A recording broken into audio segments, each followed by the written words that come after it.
when a lot of people say you need to have a niche in the market, whether it be like you're only shooting portraits or you're only shooting interior work, I don't think that's the case.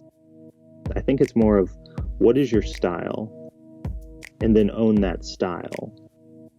And that's how you're going to differentiate yourself from other photographers.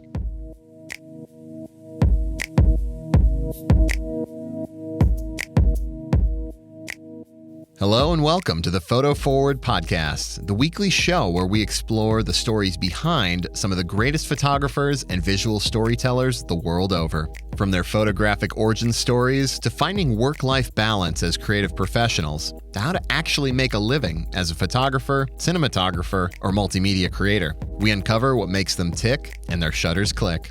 I'm your host, Ben Brewer.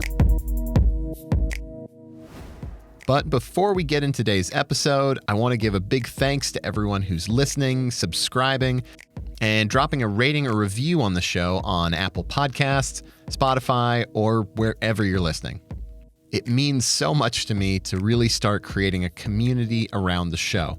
So if you want to hear more inspiring and creative shows like we've been producing, please head over to your podcast app of choice and give Photo Forward a review or a rating to help make this show reach an even larger audience around the world.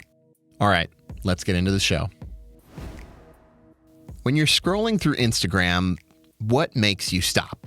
For some folks, it might be eye-catching colors. For others, it's unique locales or engaging video. For me, and a lot of other people out there, the answer to that is simply this: style, visual style. You see a creator's work on the platform, like their photo or project, enough so that you swipe over to their profile page and it all just clicks. It's like you can experience their personality, their humanity itself seeping through the screen in every image, video, or story they're posting. Whether it's a high school sports match or an in-depth documentary project, the work feels like it was all created consistently and has the same heart behind it.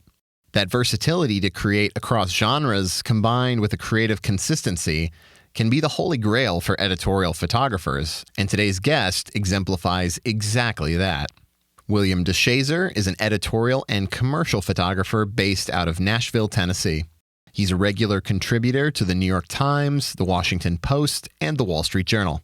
He's worked in newspapers for 12 years before going out on his own and held staff positions at the Concord Monitor, the Commercial Appeal, and the Chicago Tribune.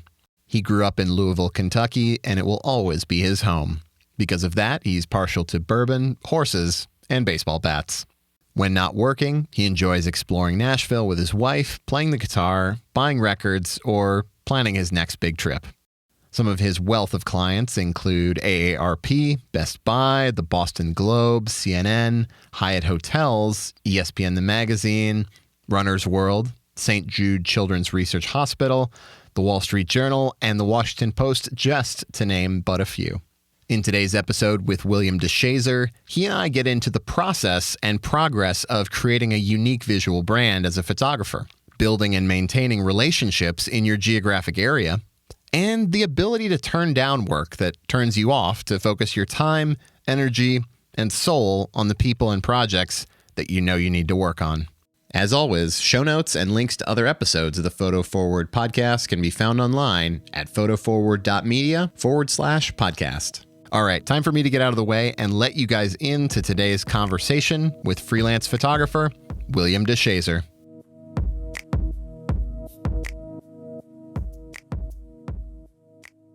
William DeShazer, welcome to the Photo Forward podcast. Hey, thanks for having me. Awesome. Well, thanks for coming on.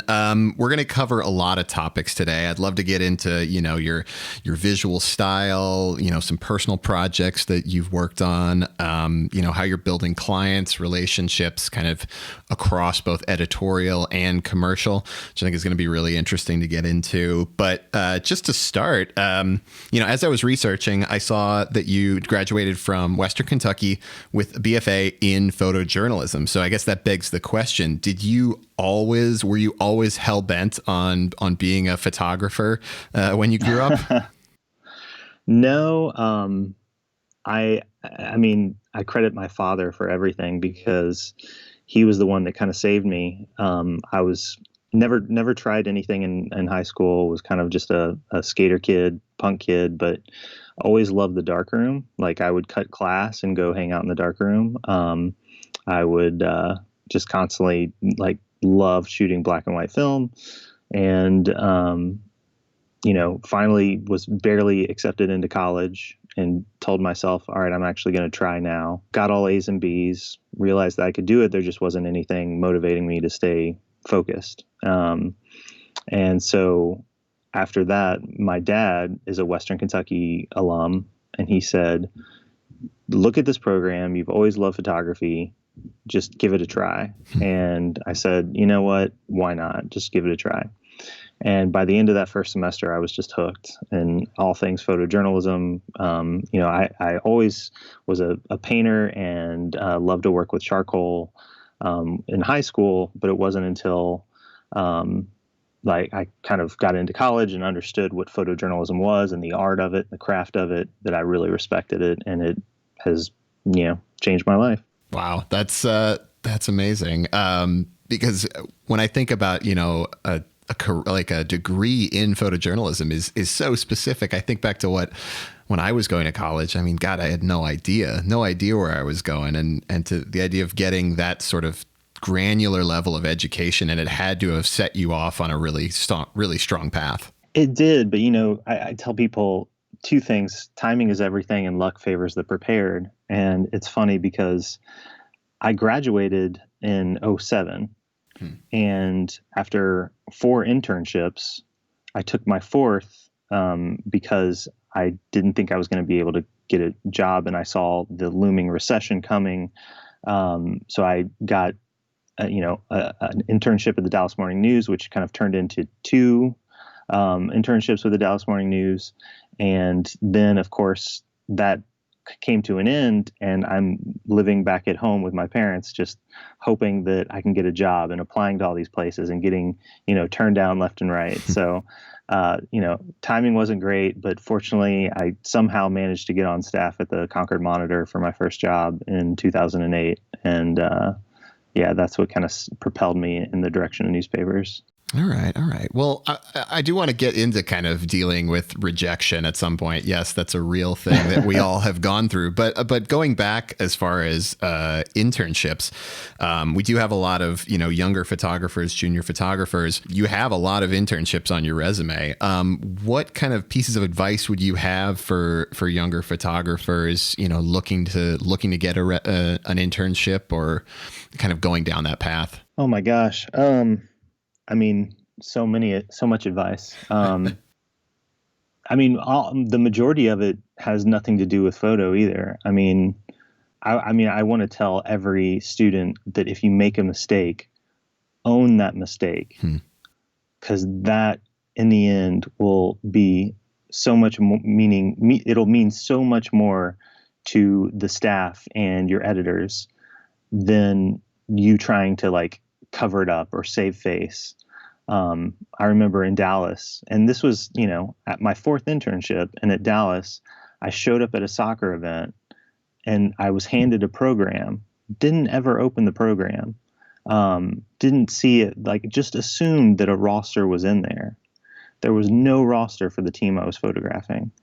So I literally shot the whole thing, and we ended up having to run a generic caption. And I was just I said, this is me. I screwed up. I'm so sorry. And the editor, thank goodness, was so sympathetic. And he was just all right, what did you learn? And, instead of me being oh, well, you could have made a million excuses for that. Just one of those life lessons. In terms of photography, I tell people all the time, always be carrying, ABC. Carry your camera everywhere. You never know when a good picture is going to come up. So. Mm-hmm. I could go on and on. Yeah. I don't know. Yeah, there's lots of good advice, of course. Yeah, you've been through, you've seen a lot. And I think that's good at owning your mistakes. That's good life advice too, just as an aside, of course. Yes. I recently did that for the Washington Post. Oh, yeah? I botched an assignment last year, and I ended up emailing them back because I thought, no, you guys never told me this, blah, blah, blah. I reread the email, and it was just, I had a lot on my plate at the time. And I said, hey, I screwed up. This will never happen again. And fortunately, we've stayed in good, it's been a good working relationship, and they still call me. So. Yeah, that's proof that, even people in our position that have been in this for years, we still make mistakes. We still have those moments. As far as kind of specifically internships, I think, there's a value to it that you can get so much practice, so much experience in a short amount of time as a younger photographer. What do you think you would say as far as for people going into those positions or looking for those roles? What do you think they should keep in mind the most as they're going through that process of looking? Well, specifically, I feel like, there's the rules that I think probably everybody gets told, which is, every assignment, show up early, stay late. That's kind of the known rule that I think we all try to take advantage of. And if I'm on time, I'm late. I mean, I still live that way. No matter if it's an assignment or if it's my personal life. It's like it become ingrained in me.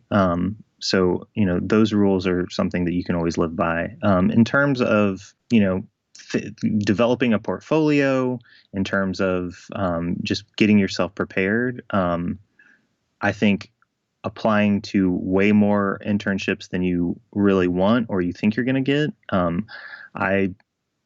When I first started out in college, I remember only applying to a handful of places, thinking like, well, this is where I want to go and hopefully I'll get in, instead of just being like, you need to learn. So you need to be applying for anything under the sun. And taking advantage of that. So, I went 2.5 years without getting an internship. So, don't be afraid to apply to any and all papers. And nowadays I would say, because a lot of internships aren't there anymore at newspapers, because, the newspaper climate has changed so much, like now's a good time for any student, because they're probably going to be working for themselves at some point, to start looking at internships outside of the realm of photojournalism. Again, I'm sure we're going to go into this as well, but I've learned so much from going freelance and grown so much as a human being that was a world that I wasn't even aware of when I was working for newspapers. So there's a great group of people in Louisville, Kentucky, who one of them is a graduate from Western's photojournalism program, but the CEO of the company is a graduate from the broadcasting program at Western Kentucky, and they're called Curtis Creative, and they do video production, they do design, they do stills for photography, but they have clients like Woodford Reserve is one of their clients. So they're doing branding, they're doing, amazing documentary projects. They're doing, like television commercials. I mean, they're doing everything. And it's just like, they have an internship, and that's an amazing place to go and grow your skill sets and still do the job that you love doing. What do you see as mistakes that younger photographers make, the most often? What do you see as that are kind of those nails on the chalkboard sort of moments? Honestly, I think the biggest thing that I notice now more than ever, and I think it's a cultural shift, because we're, younger people are so tethered to devices, and like social interaction has kind of become something that's more of a challenge for a lot of people. I think also there's a lot of fear for young people too. I mean, regardless of, before this virus was even there, having conversations with some of the professors at Western Kentucky University, where I still do a lot of, kind of go back and help out from time to time. They see a shift in the students, and they see a shift in their demeanor and the way they interact. And I've seen it at plenty of events where a young photographer just doesn't really know how to interact. And I think part of that is, as photojournalists, a lot of events, we don't have to interact with the public necessarily. We are kind of another layer there as media. But if you want to tell any sort of story that's deeper than that, that's where you're connecting with humans, you're getting your foot in the door, you're telling a compelling story, whether it be, a documentary essay or, even like a portrait series where you're interacting with people. If you want to make compelling images, you need to know how to talk to another human being. And unfortunately, I feel like that's getting harder for a lot of people to do. I mean, is that building a deep personal connection? Is that something that's always come naturally to you, or is that something you've had to work at? I've always been outgoing. I felt that the camera helped get me in the door a little bit quicker, or give me that excuse. I've also been on medication for anxiety for half my life. So I'm very aware that when it comes to an assignment where somebody says, go to this small town and document it, if there aren't people that they've already kind of laid out in the assignment and I'm just going in blind, it is a challenge for me. But I do walk into that business, and I just did a story for the Washington Post not too long ago about COVID affecting rural Tennessee, and it wasn't very outlined because it was a national story. And so I went and called the mayor, introduced myself. The mayor had talked to somebody, but he had no idea a photographer was coming there. So I just cold called him. He met me. We walked into his office. Then the next thing I know, I'm in a barbershop down the street, taking pictures of some people laughing. So I'm doing all of that work on my own, and it is a hurdle for me. And I think it's a hurdle for everybody, but you have to get over that. You have to fight through it. Mm-hmm, mm-hmm. And I think some photographers just have this supernatural ability to just talk to strangers they meet and just engage in that moment with them so easily. And I think there's that illusion that it comes that easy for everybody, but I know for me personally, it's the same way. If I'm going into, I've done a lot of stories in small towns like that too. And it's just like, you feel like that outsider, and how you bridge that gap to being someone that they, know and trust is really critical. And it's a challenge. It's not something that gets easier. Absolutely. And, it's funny too, because I think about my time in college, and I mean, with your time in undergrad, it sounds very different from mine in the sense that Western Kentucky University is in Bowling Green, Kentucky, which isn't a very big city. Mm-hmm. And, this program has been around for, forever. And I mean, there are people back in the 70s knocking on doors. So the community is well aware of the photojournalism community. And there's actually, this is like 6 degrees of separation, but like one of my friends, his uncle is a clown in Bowling Green, Kentucky. And he still has this amazing costume shop. And he's been photographed so many times. Like a student will come in there and be nervous and be like, and he's like, yeah, I got this. Like, come on, let's go. So that community is also kind of it's an easy way into the deep end. It's that perfect sandbox almost for young photographers in a way. Oh, absolutely. Absolutely. Well, that's awesome. I think those are some really useful strategies and things that we should all practice a little bit as photographers, is building that human connection. So I guess the next place I want to go, and you kind of alluded to a little bit, you touched on your first job in Concord. Tell me a little bit about how you began your sort of staff photographer career, because you mentioned the transition to freelance, of course, and I want to get into that and spend a lot of time on that. But tell me about those first years as a staffer. It's really crazy. My first year, I was so grateful to have employment. And, I ended up at a paper that won the Pulitzer the previous year, or that year technically. and that staff just completely changed. Two people left. The director of photography took another job working at a university, and this was like a coveted internship for all the years that I went through college. I knew about this paper. I knew their legacy. It was 2008, and the primary had just finished there, so they were all covering like the primaries. So I mean, I was just so stoked to have a job, and let alone somehow miraculously end up at such an amazing paper, even though there was like a regime change. And I just remember shooting all the time. I mean, it was quite an adjustment going from the South to New England, culturally speaking. But I mean, just soaking it all in, trying to shoot as much as possible.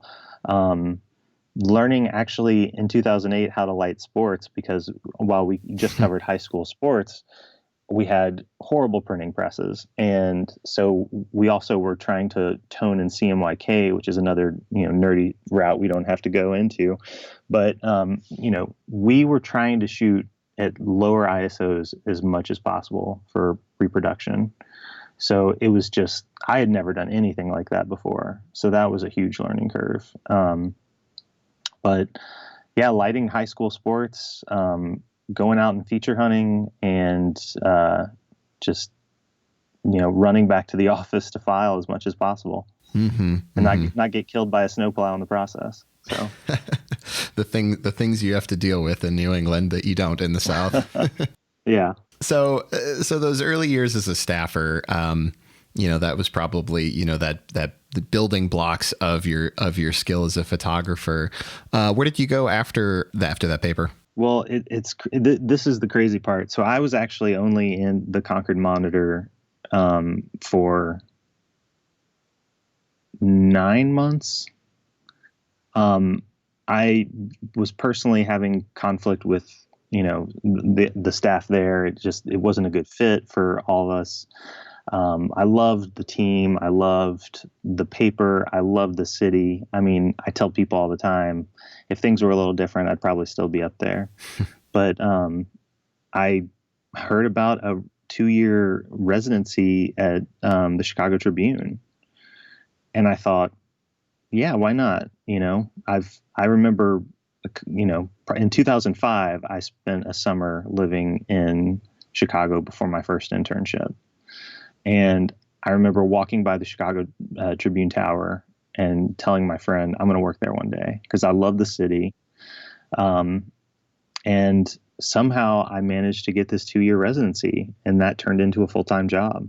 Wow. Yeah. I remember when that residency opened up. I remember applying for that because it looked really interesting. It seemed like they were really taking a strategic approach to kind of building a photojournalist, as it were. Yeah. And I think, I don't know the reasoning behind that, because they were also going through bankruptcy and trying to work through that. And, I know the Tribune company is kind of struggling at the moment, but they were kind of reevaluating what they were doing. And I think buyouts had happened. And so, I think in many ways it was like, well, we need cheap labor. But I think in other ways they were saying like, yeah, come work with this amazing team.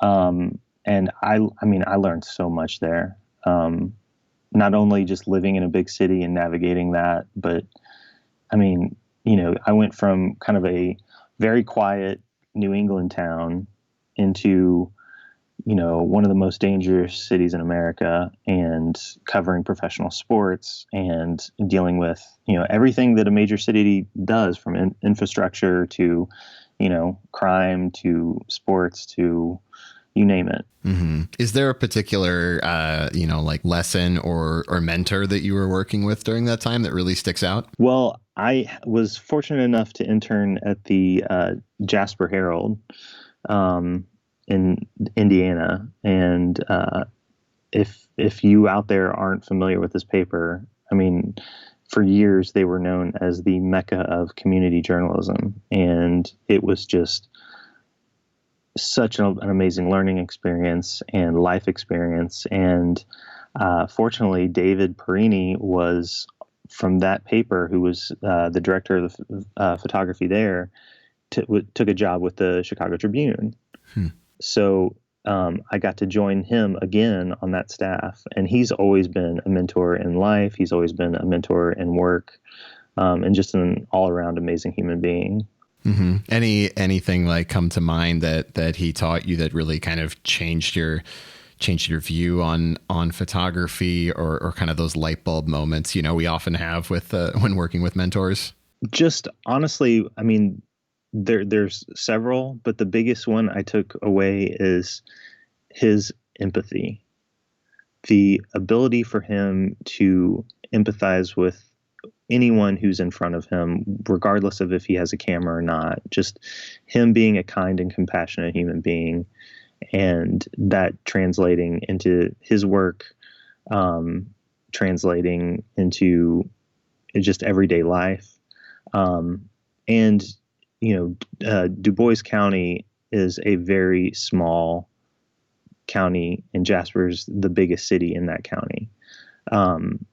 And they fill every Saturday, they have a Saturday feature, which is essentially a photo story.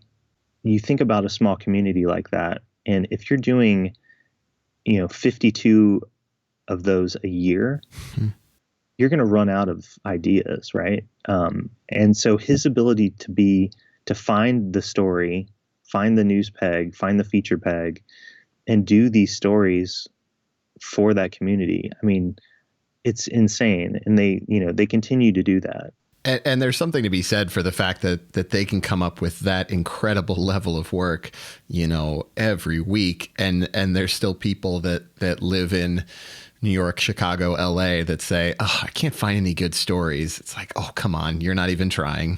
Yeah. And I mean, I think that's where I learned to really appreciate what a feature story is. Mm-hmm. Hard news, all that stuff. I know it might come off as sexier for a lot of people, but for me, nothing beats a great feature story. Nothing. What do you think the key elements of a good feature are? I think anything that's public interest. Mm-hmm. The best story that I ever did, it was I'll tell you the two best stories I ever did, both in the same year in Chicago. One was on a family who had 6 homeschooled children, and they had just adopted 2 kids from Ethiopia. And it was just showing the world what it's like to be in that house. The news peg to that story was that the father had just lost his job, and that they decided to go with the adoption anyways. That God would provide for them and for these 2 extra kids. And that's a great news story. But I mean, is it a news story? It's a great feature story. And regardless of if he lost his job or not, that wasn't, showcased in my pictures. It was literally just the love and care in this house, and what it's like to live in a house with, 8 people living there, or 10 people living there, including the parents. And I loved it. I loved every minute of that. The other story was on a high school marching band. And I spent a couple months with that high school marching band and just had a blast. I mean, they were so committed. And, those stories are in everyone's community. It doesn't have to happen in Chicago. It's interesting you mentioned that with the family in Chicago. It's almost like some of the best stories are that perfect combination of, like you said, the feature peg and the news peg come together, that you build that human emotion, and you tie it into, why people should care in a more global sense. Yeah. And I think it also comes down to access. I mean, regardless of what it is, if it's a news story or a feature story, the best photos for, I would say, 85 to 90% of the time are always the ones that have better access. And if you can get in, which also goes back to that empathy thing and goes back to being able to, hold a conversation, that's only going to lead you down the path of better photography. Yeah, that access is so critical. I'm not sure who told it to me. I think it was when I was starting out early on. They kind of basically told me the sort of central dogma of photojournalism is essentially access, engagement, and emotion. Absolutely. When you're able to combine those three into a single picture, that's when you have it. 100%. All right. So we've gotten into your time in Chicago, and you've alluded to the fact that, yes, freelance became your career path. Tell me a bit about how what was your mental thought process going into that, and how you decided to make that transition, because it's one that a lot of us are either in the middle of considering or have it on the horizon or to some degree. So tell us a little bit about that. Well, I'm a very transparent person, so I'll tell you that I left the Tribune to take a job in Naples, Florida, which I think a lot of people are shocked to hear if they don't know that about me. Why would I leave a giant paper and go to such a small paper? And it was really kind of a leap of faith. It was really just kind of feeling burnt out and stressed. And again, I mentioned my anxiety and having issues with that in a big city. So I just kind of took a leap of faith and went down to South Florida and almost immediately regretted it. It was a hard lesson learned, but again, I do believe what doesn't kill us makes us stronger. So I won't speak on that a whole bunch, just to say that after that short stint, I took a job at the Commercial Appeal in Memphis, Tennessee, and was there with an amazing staff. Memphis is an amazing community. I love that city, and was there for about a year and kind of knew the writing was on the wall, but I wanted to get closer to home, which is Louisville, Kentucky. And I was laid off. That was 2014. And I guess I was 32 at the time, and I ended up moving back in with my parents. Devastated because, this was about 12 years of my life devoted to this career. And this is such an identity for me. I mean, I lived and breathed photojournalism. So I, moved back to Louisville, Kentucky. I start freelancing for the New York Times and the Wall Street Journal, and just start trying to develop clients. And, again, timing is everything. There was a job opening at the Business Journal chain, and Louisville Business First was part of that chain. And I thought, you know what? This is going to teach me so much about the industry and so much about going freelance and making business connections and shaking hands. And I said, you know what? I'm going to try this under the caveat that I could still freelance. And they agreed to that. So I still got to do, national stories and different things like that. But all the while making my own schedule, working with a staff of five reporters. I was the only photographer. And I just soaked in as much knowledge as I could. And it was also the best paying job I've ever had in terms of working outside of the newspapers. I would probably still be there if I hadn't met my wife. And I loved it there. The team was great. It was like a family. Everybody was accountable. So we cared a little more, I think, than a normal staff because it was such a thin staff. But immediately started shaking hands with CEOs and photographing hotels and learning all of these things that we don't really learn as photojournalists at newspapers. So that opened the door to how I get a foot in the door and I learned the business community. It was at that point that my wife and I started dating, and Nashville's booming. So I quit my job, sold my house, and moved to Nashville, freelancing full time. Wow. So it was the freelancing was born out of necessity to some degree. It was, and knowing that was going to come at any cost anyways. I mean, I think anyone in newspapers right now sees the writing on the wall. Mm-hmm. And if you don't have a plan B, what are you doing? Yeah. What's interesting talking about that that making that shift into being a part of the corporate world, learning business. I think business is a 4-letter word in some journalism communities. So how do we educate photographers to say that, there's more you can learn outside of the journalism world, and it's like you said, the journalism world is at a real challenging moment right now. And like you said, if you don't have a plan B, you're toast. So what is there to kind of educate people on thinking more like a business, getting more connected in the corporate world, to do some of that storytelling work? Well, I mean, the biggest thing that I can tell anybody listening to this is, if you go and talk to a lot of professional photographers out there, they'll tell you things like, don't ever undercut the market and you're ruining all of this for everybody. And sure, to a certain extent, but also you are a business and you have to eat, you have to pay your bills, you have to do what you have to do to get by. And I hate it when people dog other photographers for that. I mean, if you're putting in a big job for an ad agency and you're undercutting or something like that, then you're only leaving money on the table. So that's a different story. But legitimately, if you are taking less money than what you deserve because it's a for sure thing, I don't want to really even work with that client because they're not valuing the work that I'm doing. I definitely say no a lot more today than I did 2 years ago.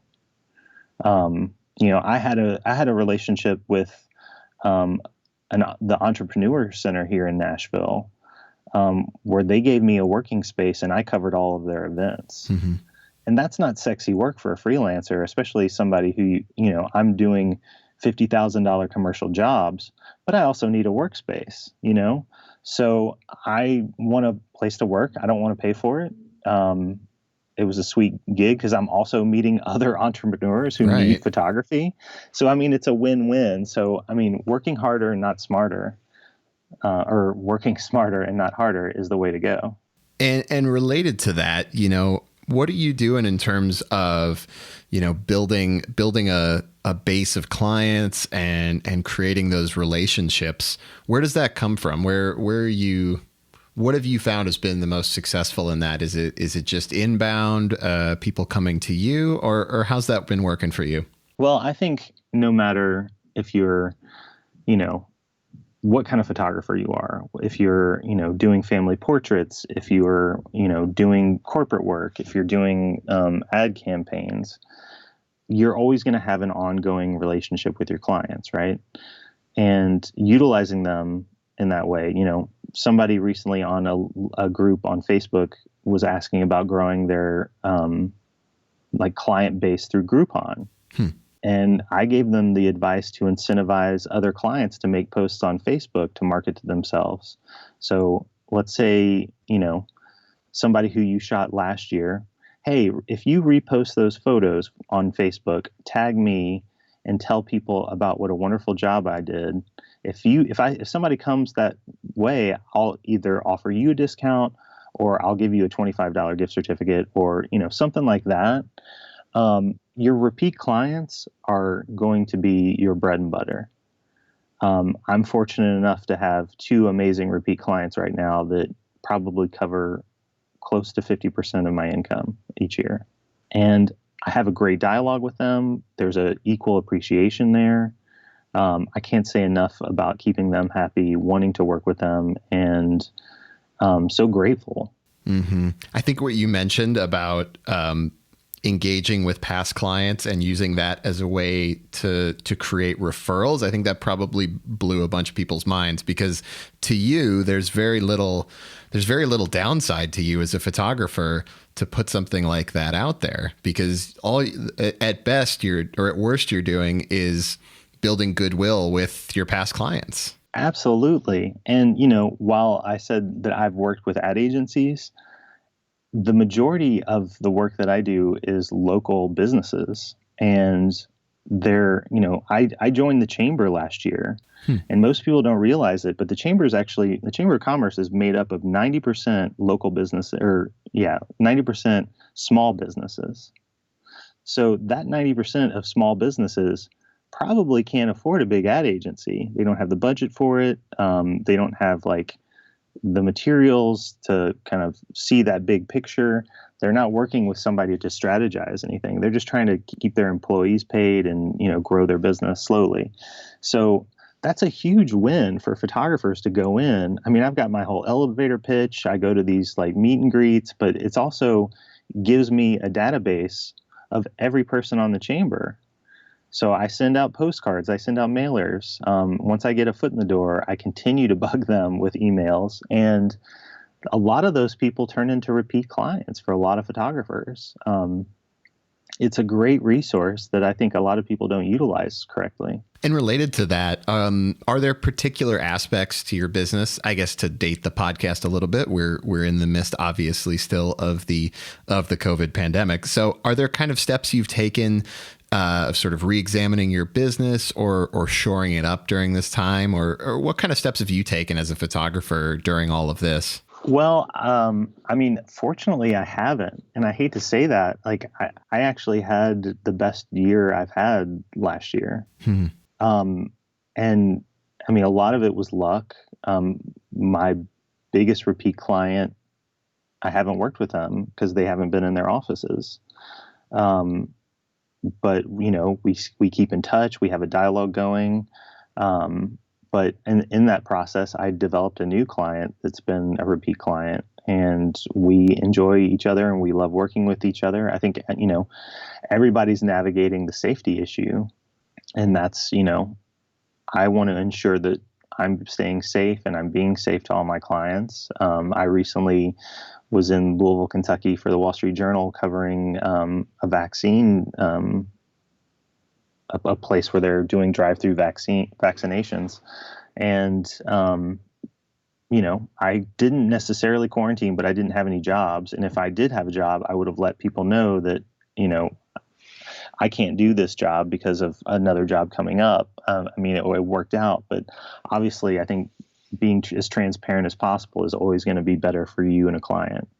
I say that to every photographer. I say that to every client. Like, what you're going to get out of me is transparency. I'm always going to be honest and upfront with you about everything. Well, and I mean, that's even detrimental in some cases, because I know a lot of what we do now is educate, when it comes to budgets. I mean, another Chamber of Commerce person reached out to me to do some interior work for them recently. And I quoted them with a rate, and they said, there's no way, that's way too high. And I just said, you know what, this is a pretty standard deal, and you get what you paid for. And I'm sorry, it's not going to work out. I basically told them, like, if you're paying less than this, then you're not getting the caliber of work that you deserve. And I mean, I'm transparent in that regard, but I'm also going to tell you everything that I'm going to do to the best of my ability. And, I just think that client relationship is crucial to any photography business. Mm-hmm. And that role of educating clients, some people say it's not my job to teach them what the value of your work is worth. And I think that's clearly not the right tack to take. Well, I mean, my thought with that is, let's say this guy, I said, well, this isn't going to work out because, you're charging too little. If, let's say, he does have a photographer that comes out, he's going to remember what I said. And if that photographer comes out and does a poor job, then I assume he's going to be reaching back out to me saying, oh man, you were so right. Like, let's talk. I mean, pride is a weird thing. So maybe he wouldn't do that.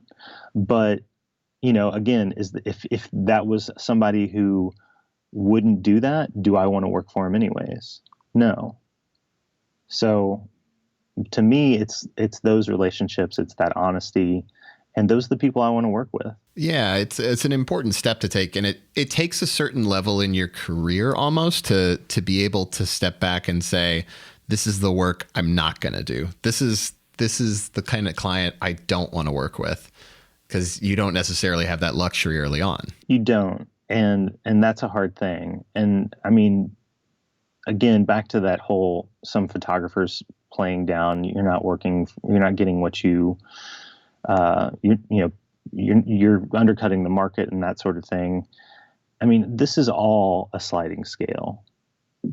Everything is a sliding scale. Like I was doing pro bono work for the Entrepreneur Center. I'm not doing that anymore. But I'm also doing major discounted fees for 3 nonprofits here in Nashville. That work is is less than what I make from a newspaper assignment, because I believe in the mission and I want to help. I mean, it's also, I tell people all the time, working for the New York Times and working for the Wall Street Journal, the rates have definitely gotten better, and that's an amazing thing. But in Nashville, Tennessee, that's not my sole income, and I can't survive off of that. Right. But it's what I do that feeds my soul, because I still love photojournalism.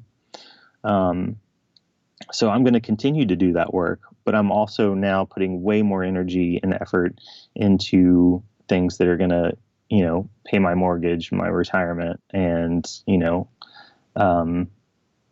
keep a roof over my head. Yeah. And speaking of things keeping your roof over your head, I'd love to get into a little bit about your ideas about your positioning of your work and just sort of your visual style that you've seemed to really craft a really consistent look and feel. Is there something that's gone into that process, or how have you kind of found your way to this style that you have?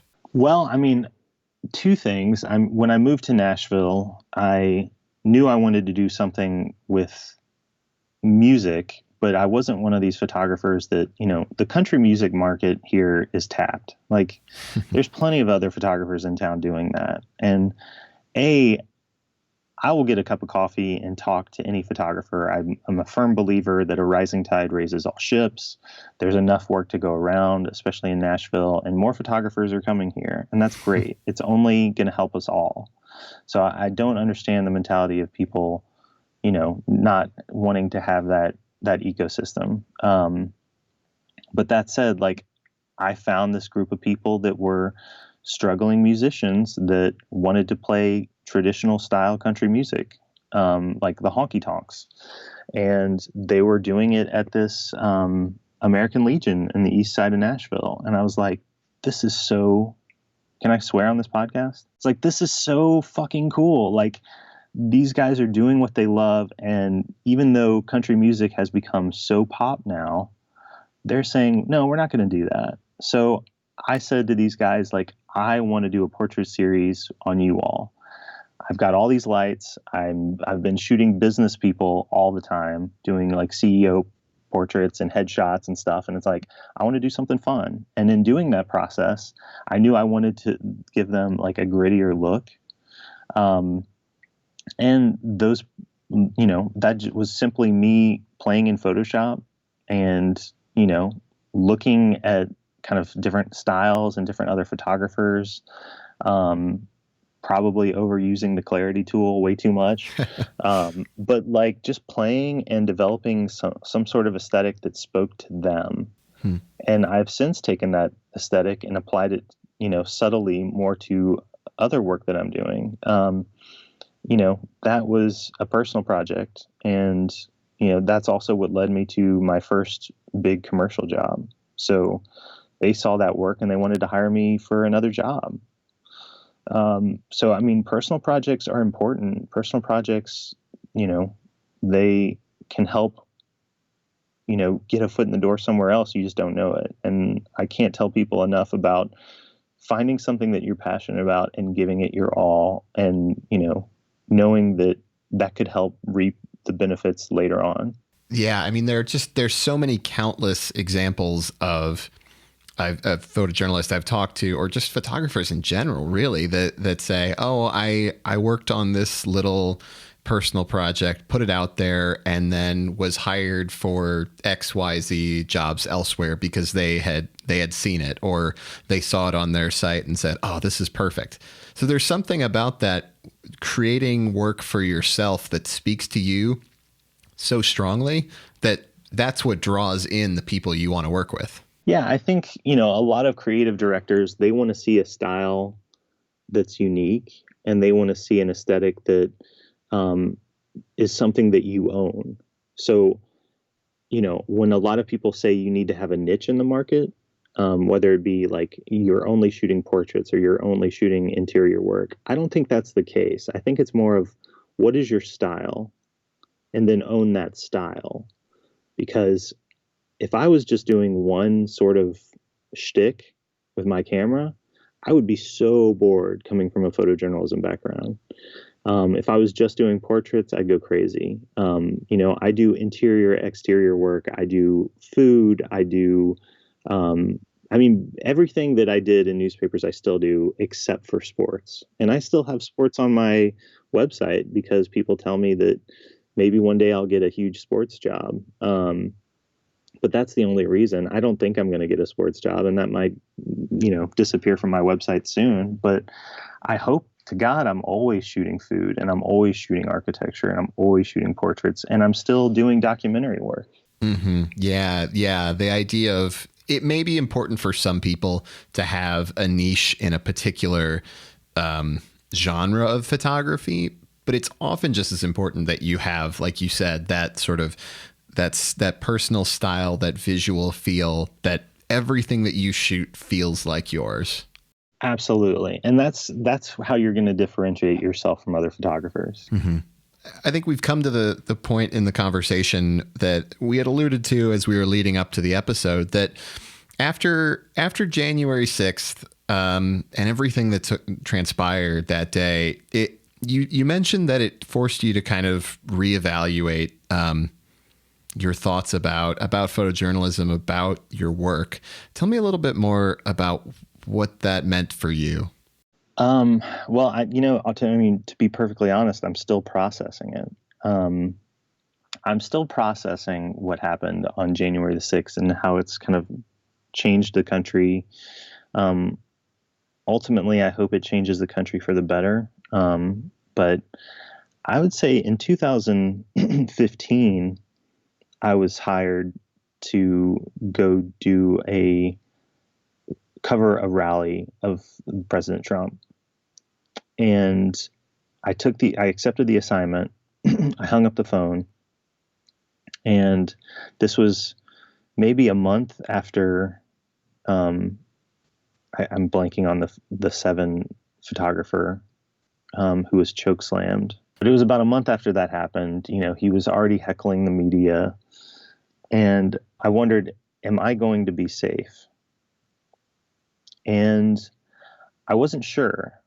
So I turned that assignment down. I called the editor back and I said, hey, I spoke too soon. I'm sorry. I'd love to cover this, but I really just don't feel safe. And, the backlash against the media over the past 4 years, and then getting into January with the insurrection, a lot of things changed in 2020. I've lost work, and I've spoken openly about it, losing work because I'm a white man. And the fact that we're seeing so many new, amazing pictures coming out from voices that we've never seen before is incredible. And I'm so inspired by those presenters, like those photographers out there have just, I've been captivated. So, I've lost money in that regard. And I think, you know what, I just need to work harder. And I think it's great. I don't mind losing the money to see that amazing inspiration and see quality.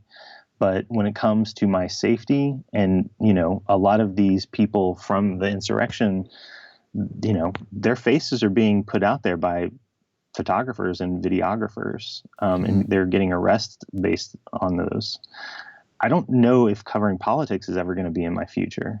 Even if at the state level, I talked to Melissa Golden, who's a photographer in Atlanta, and she was on the podcast, The Re-Edit, where she had an issue doing an assignment in a small town in Atlanta or outside of Atlanta. And, those sort of things, eventually, I hate to say it, but eventually, if things keep going this way, a journalist or a photojournalist or a videographer is going to get killed. And I worry about that. I worry about my safety. I don't want to be in a position like that.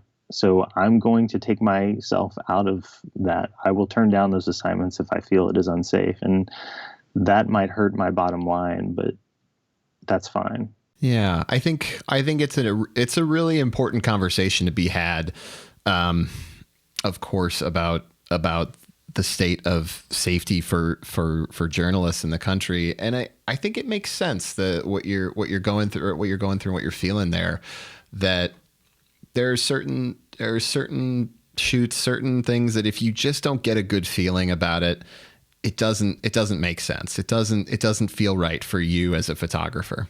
No, and just like covering the Black Lives Matter protests that were happening. I mean, there was a pandemic going on that I was terrified about, so I didn't want to cover it. But, part of me wanted to, march in the streets. And as a journalist, I can't do that. And I respect that. And I'm going to stay neutral as I can. But like covering it is the job that I usually do. But I realized that wasn't my thing to cover. Like there was other photographers out there doing a much better job than I would have ever done. So to both of those issues, even though they're completely different and, polar opposites, it just means that less money's coming in to keep that roof over my head, and I've got to shift. So moving forward, I probably am not going to cover anything that's crazy political. And, I know that I hope that more, women and people of color get those stories that are more important and that they can gain better access to, and, continue to show me pictures that I haven't seen in a new interpretation on, well, not a new interpretation, a new style that I haven't seen before. That's just inspiring. So, yeah, it's really just when it comes down to it, it's about knowing what your values are. Yeah. And I mean, you can speak to that too. I mean, were you covering the George Floyd protests? As you were mentioning that was very similar to what was going through my mind. I did have the option. I was contacted by a number of agencies about covering the unrest here in the Twin Cities, and I turned those down. I for, like you mentioned, for two reasons. I think there was the safety reason. I had a really just a pit in my stomach about it. I just didn't have a safe enough feeling about the situation. I don't think I wasn't prepared with the right equipment, was part of it. But also there was that sort of side aspect of, this isn't my story. This really isn't. And I'm going to bring something into it that's not going to be authentic to the movement, to whatever's going on out there.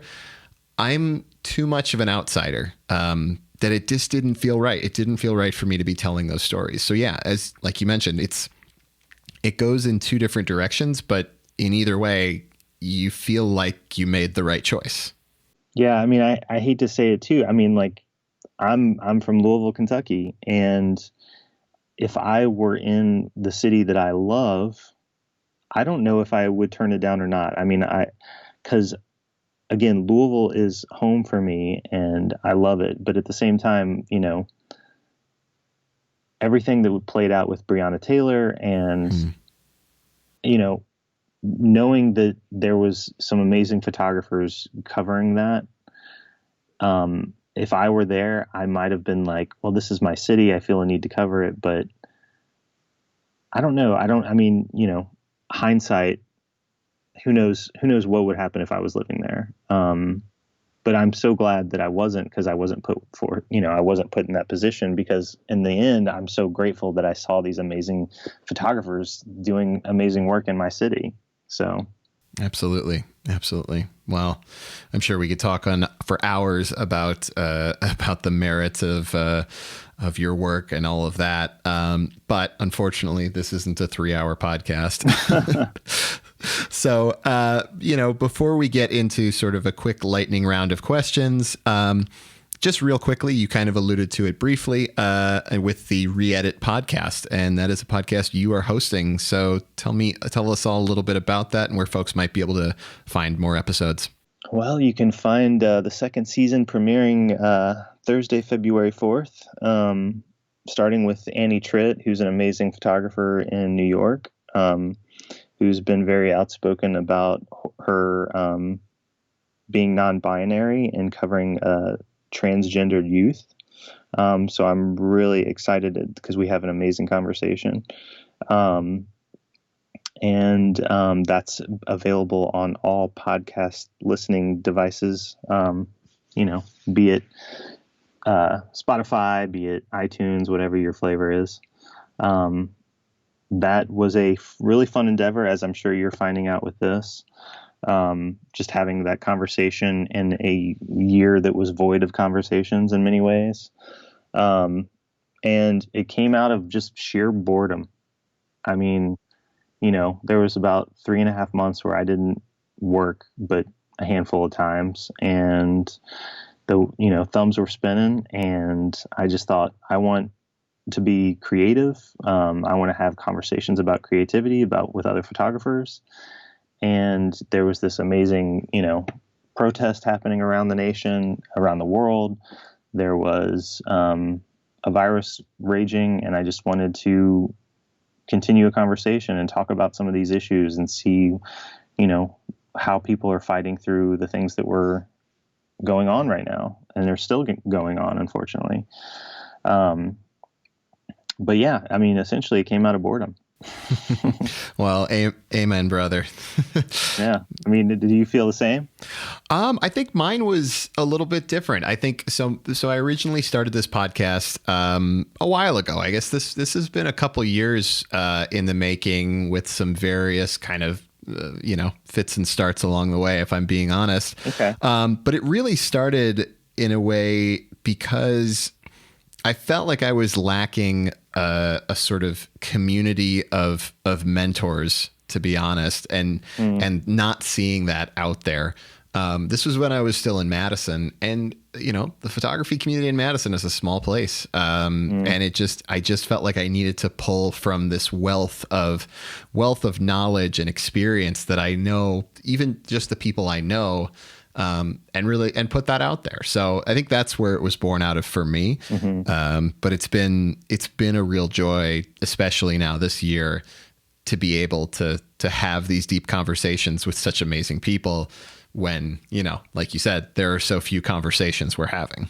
Yeah. And I feel just in general, I feel like everyone's kind of become a little bit more reclusive, just with everything going on. I mean, aside from checking in with my family, I definitely need to reach out to more friends and be more outgoing, especially in these colder months. It's just harder. And I mean, about that, like, you're all hermits up there, I'm sure, right now. Well, we've got minus 20 on the forecast for next week. So yeah. Ugh, geez. Well, William, thank you so much for coming on the podcast here. We're going to finish off today's episode with just a quick lightning round of questions, and then we'll tell people where they can find your work. All right, I'm ready. What's the one thing in your bag that you never leave home without? 50 millimeter lens. That is a very common answer. What's the most important thing you've said no to in your career? Well, I think we just talked about it. It might be saving my life. Yep, absolutely. What keeps you up at night? Oh my gosh, everything. Anxieties. No, not social, emotional anxieties. What do you do outside of photography that recharges you? I play guitar. I write my own music. So. Oh, that's awesome. Especially with that connection with honky tonk makes sense. Yeah. What do you think separates good photographers from great ones? Empathy. What advice might you give to a student graduating from university about a career in news? We touched on this, obviously, of course, for a while, but if there was one thing, what would you say? I'd say that this is the hardest time to do what it is that you want to do. But if you have the determination to do it, you will succeed. Fantastic. And last but certainly not least, where can people see some more of your work or connect with you online? At Will DeShazer, WilliamDeShazer.com, and the reedit.com, the Reedit podcast on Instagram. And shoot me a message. Feel free to reach out anytime. I love talking to students. I love looking at pictures and critiquing and editing. So I'm always down to have those conversations. Fantastic. Well, William DeShazer, thank you so much for coming on the podcast. This has been a really good one. Ben, thanks so much for having me. I genuinely appreciate it. All right. Have a good one. Bye-bye.